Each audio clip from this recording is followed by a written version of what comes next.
மருந்து வாங்கறதுக்காக சிவாவை எதுக்கு தனியா அனுப்புனீங்க? சிவா ரொம்ப சின்ன பையங்க, அவ்வளவு தூரம் அந்த ஊருக்கு தனியா அனுப்பிட்டீங்களே. அவனுக்கு ஒண்ணு ஆகாது பாட்டி, நீங்க ஒண்ணும் கவலையே படாதீங்க. ஹெலிகாப்டர் ரெடி பண்ற வேலையை பண்ண சொல்லிட்டு தான் வந்திருக்கேன். ரெடி ஆனதும் ஹெலிகாப்டர்ல போய் நேரா ஜீவாவை கூட்டிட்டு வந்துட வேண்டியதான். என்ன அடிச்சுட்டான், இப்போ என்னோட ஆட்களையும் அவன் அடிச்சிருக்கான். அந்த பையன் என்ன ஆனாலும் வீணா சிட்டிக்கு மட்டும் போகவே கூடாது. இப்போ இது என்னுடைய மான பிரச்சனை ஆயிடுச்சு. எனக்கு அந்த சைக்கிளோ இல்ல காசோ எதுவும் தேவையில்லை. ஆனா அந்த பையன் எனக்கு கண்டிப்பா வேணும். என்ன ஆனாலும் சரி, இந்த கிங்காரா மட்டும் எதிலையும் தோத்து போகவே மாட்டான். ஹலோ மன்சூர், ஒரு பையன் வேகமா அந்த பக்கம் தான் சைக்கிள் ஓட்டிக்கிட்டு வந்துகிட்டு இருக்கான். அவனை விட்டுடாத. Okay pass.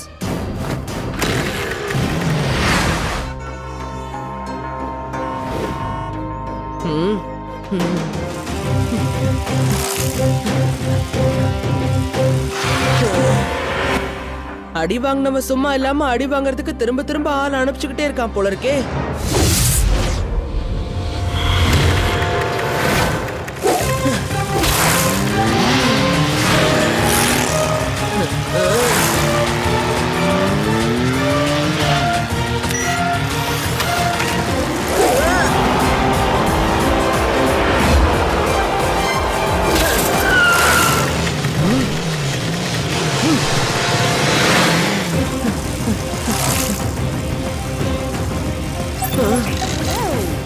ரேவா, நான் வீண சிட்டிக்குள்ள வந்துட்டேன். ஓ எஸ் தாத்தா, சிவா வீண சிட்டிக்கு போயிட்டானா? பாத்தீங்களா, சிவா இருட்டுறதுக்குள்ள நிச்சயமா இங்க திரும்பி வந்துருவான். எஸ், இன்னைக்கு எனக்கு உடம்பு கொஞ்சம் சரியில்லை, அதான். ஒரு தடவை இதே மாதிரி பிரச்சனை எங்க ஊர்ல வந்தப்போ தனியால எதிர்த்து நின்னு 120 கிலோமீட்டர் கஷ்டப்பட்டு போனேன் தெரியுமா? நான் சைக்கிள இப்படி வேகமா ஓட்டி அப்படி வேகமா ஓட்டி பல்ட்டி அடிச்சு ஓட்டி ரீல் இருந்து ரொம்ப நேரம் ஆச்சு, நிறுத்து. சைக்கிள் நல்லா ஓட்டுறியோ இல்லையோ, ரீல் நல்லா ஓட்டுறடா.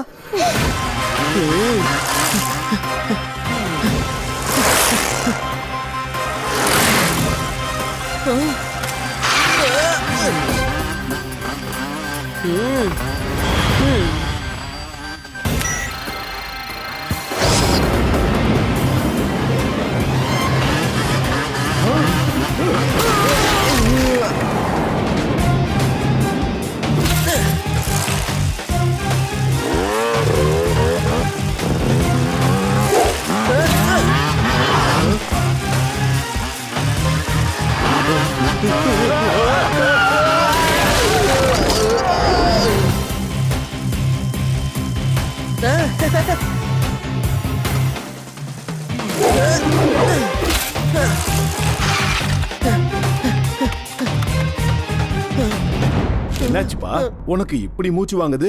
ஓடி இடி வந்தியா என்ன? ஆமா அங்கிள், நான் வேதா சிட்டில இருந்து இங்க வந்திருக்கேன், அதுவும் சைக்கிள் ஓட்டிக்கிட்டே. என்ன, வேதா சிட்டில இருந்தா? அதுவும் சைக்கிள ஓட்டிக்கிட்டா? ரோடு ஜாமா இருக்கு, ரயில்வே ட்ராக் எல்லாம் ஜாமா இருக்கு. எப்படிப்பா நீ மட்டும் இங்க வந்த? சார், அதெல்லாம் சொன்னா ரொம்ப லேட் ஆகும். எனக்கு முதல்ல இந்த மருந்து இன்ஜெக்ஷனும் கொடுங்க, நான் உடனே கிளம்பி ஆகணும். சாயந்தரத்துக்குள்ள இந்த மருந்தை எப்படியாவது என் பாட்டி கொடுக்கணும்.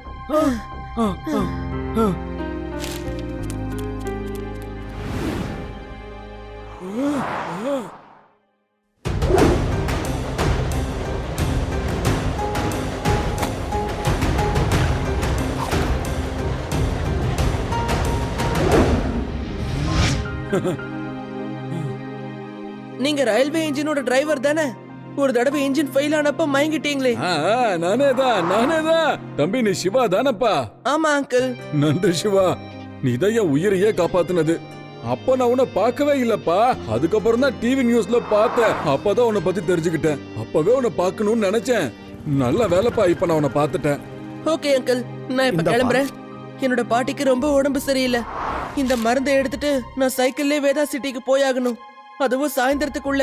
அப்போ உன்னை பண்ணலாம்ப்பா, நீ என் கூட வா. ட்ரெயின் ட்ராக் எது வரைக்கும் சரியா இருக்கோ அது வரைக்கும் நான் உன்னை டிராப் பண்றேன்ப்பா. உனக்கு டைம் கொஞ்சம் மிச்சமாகும் இல்லையா? போலாம்.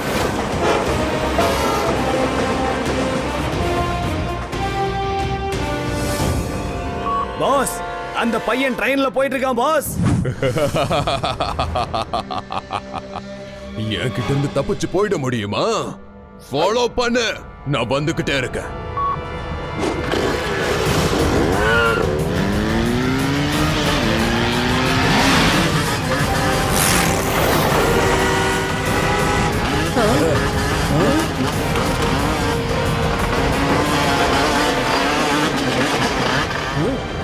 அட என்ன இது மறுபடியும் என்ன ஃபாலோ பண்றீங்களா?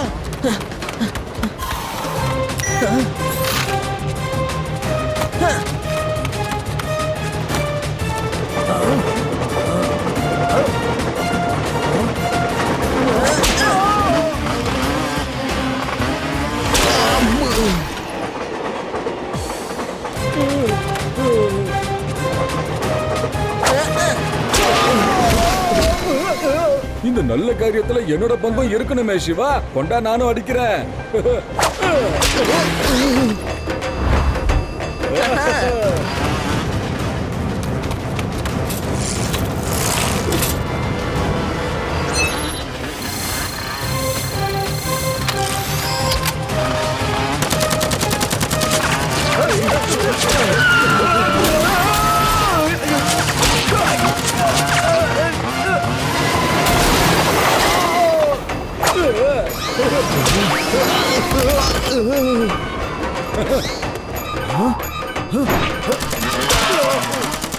தம்பி இது கொஞ்ச நேரம் நான் பாத்துக்கிறேன், இத நீ பாத்துக்கோ.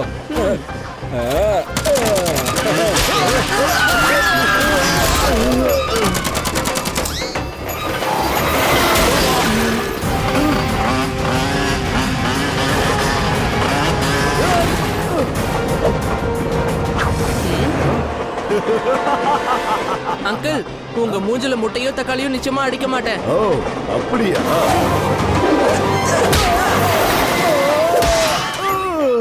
இதுக்கு பதிலா நீ முட்டையா தக்காளியா அடிச்சிருக்கலாம்டா தம்பி. சூரியன் வேற மறைய போகுது. சிவா இன்னும் இங்க வந்து சேரலையே தாத்தா. அவன் வழியில இருப்பான் டாக்டர், இப்ப வந்துருவான். அங்கிள் இப்போ என்ன பண்றது? ட்ராக்குக்கு நடுவுல வேற என்னமோ இருக்கே. கவலைப்படாத சிவா, இன்னைக்கு எது தடுத்தாலும் நான் கண்டிப்பா வண்டி ஓட்டத்தை நிப்பாட்ட மாட்டேன்.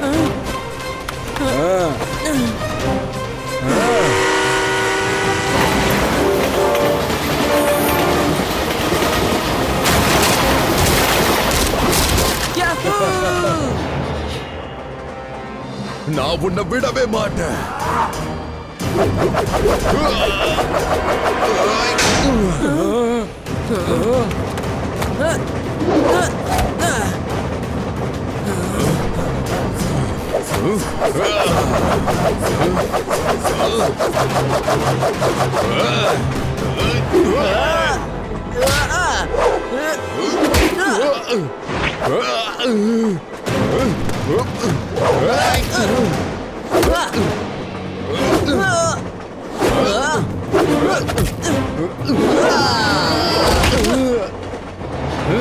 என் தோல்வியை நான் இவ்வளவு சீக்கிரம் யார்கிட்டயும் ஒத்துக்கிட்டதே இல்ல.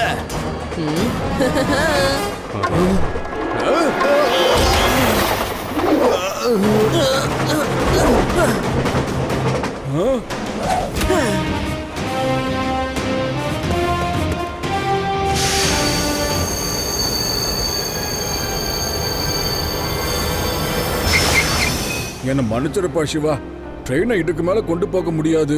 தேங்க்யூ அங்கிள், இதுவே பெரிய உதவிதான். இங்க இருந்து நான் பாத்துக்கிறேன். உங்களால எனக்கு நிறைய டைம் மிச்சமாயிடுச்சு. இப்ப நம்ம கிட்ட டைமே இல்ல. வெறும் 10 நிமிஷம் மட்டும் தான் இருக்கு. அப்புறம் சிவா இன்னும் 10 நிமிஷத்துல இங்க வரலன்னா அப்புறம் என்னால ஒண்ணுமே பண்ண முடியாது.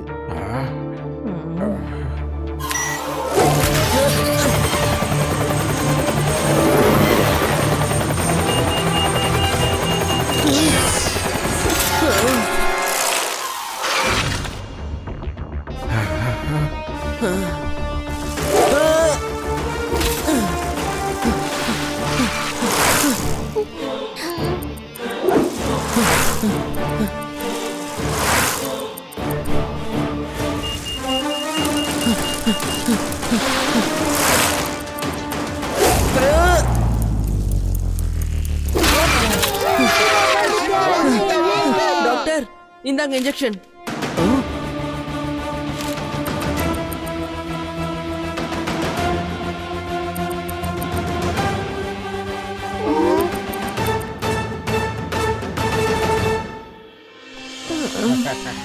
சிவா எங்க இருக்கான்? உங்க பக்கத்துல தான் பாட்டி, வேற எங்க? ம்